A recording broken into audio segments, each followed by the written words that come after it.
الفاتح.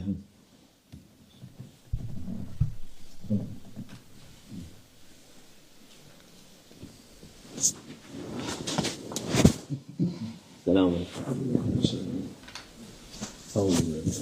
بسم الله الرحمن الرحيم والصلاة والسلام على رسول محمد سيد الرحیم مدد رسول مدد سادات اصحاب مدد مشايخنا دستور الله حفظ صلی الله علیه Peygamber Efendimiz sallallahu aleyhi ve sellem buyuruyor el-mu'minu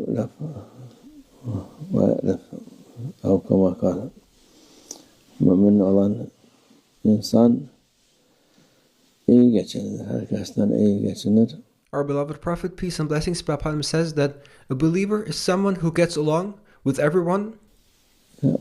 İnsanlar ondan memnun olur. A believer is someone who has good relations with others so that others are pleased with him. O insanlardan tahammül eder.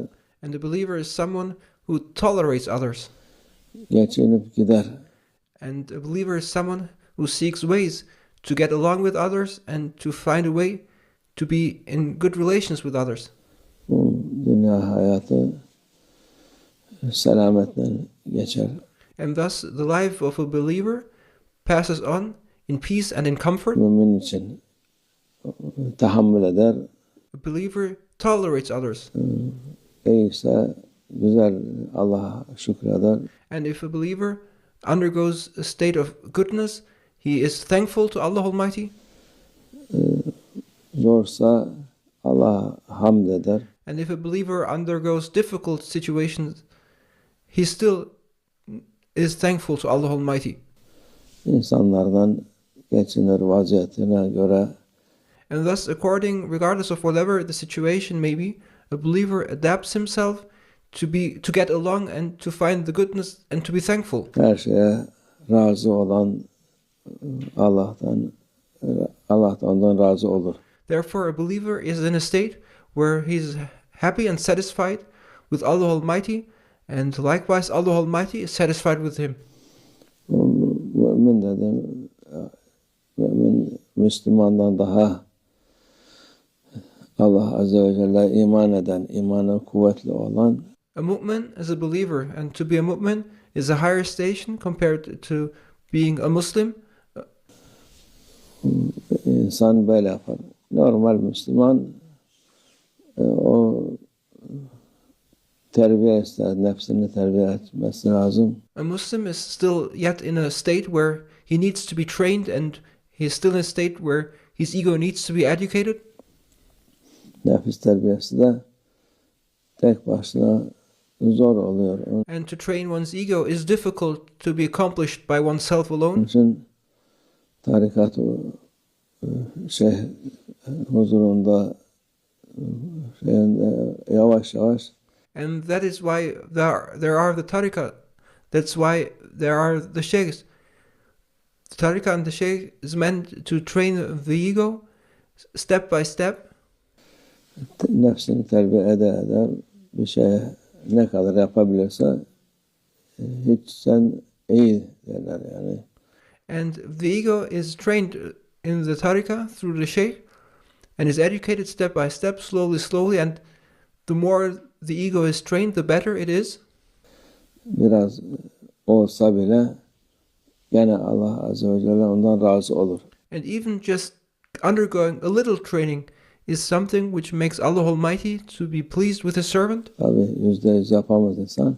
Of course, it is difficult to be trained 100%. Ama normal insan her şeye, hele bu zamanın insanları her şeye itiraz eder, hiçbir şeyi beğenmez. But to undergo some training is still better than the state in which people are generally in.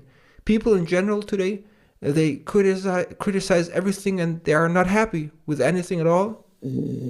Her şeyden şikayetçi. People today, they oppose everything. They are dissatisfied with every state. Elinde bir şey geçmez. And they constantly complain, but they do not obtain anything through their complaints. Kendini huzursuz etmekten, The outcome of complaints is nothing but making oneself to be unhappy. rahatsız etmekten başka şey olmaz. And to complain is the outcome of complaining is nothing but making oneself uncomfortable. Peygamber sallallahu aleyhi ve sellem'in güzel sözleri bize yol gösterir. The words of our beloved Prophet, peace and blessings be upon him, are beautiful, and his words are a guidance for us. Ne yapacağımızı, ne edeceğimizi The words of our beloved Prophet, peace and blessings be upon him, show us the way and teach us what to do. gösterir. Onu takip eden rahat eder.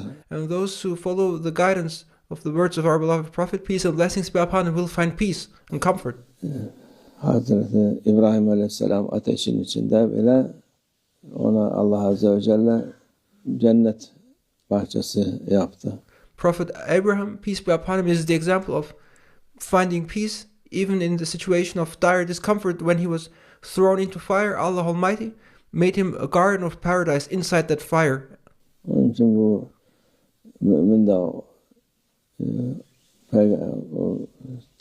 onlara benzemek, onların And as believers, we must try to be like them and follow their ways. dediklerini uygularsa And we must apply what they showed us. bu bütün dünyanın hiçbir tesiri olmaz. And if, as a believer, you follow the example as shown by the prophets, then you will not be influenced by any state of this world. Çünkü iman sahibi bilir ki bunlar Allah Azze ve Celle'nin onlara tahammül But the one who has faith, the one who has iman, knows that everything happens through the will of Allah Almighty, and therefore he tolerates every situation. eder. Onlar geçer gider. And he knows that everything as it comes will pass on and will be over. Allah muhafaza etsin. Nefsim şerrinden Allah May Allah Almighty protect us from the evil of our egos. yardım etsin. Söylemek kolaydır ama And may Allah Almighty assist us. It is easy. These things are easier to be said than done. Söylemesi kolay, yapması zordur biraz. It is a bit difficult to do these things. They are easy to say. İnşallah onda Allah yardım eder. But with Allah Almighty's permission, we will be able to act accordingly. Onu da yapalım inşallah. Ve minallah tevfik. El-Fatiha.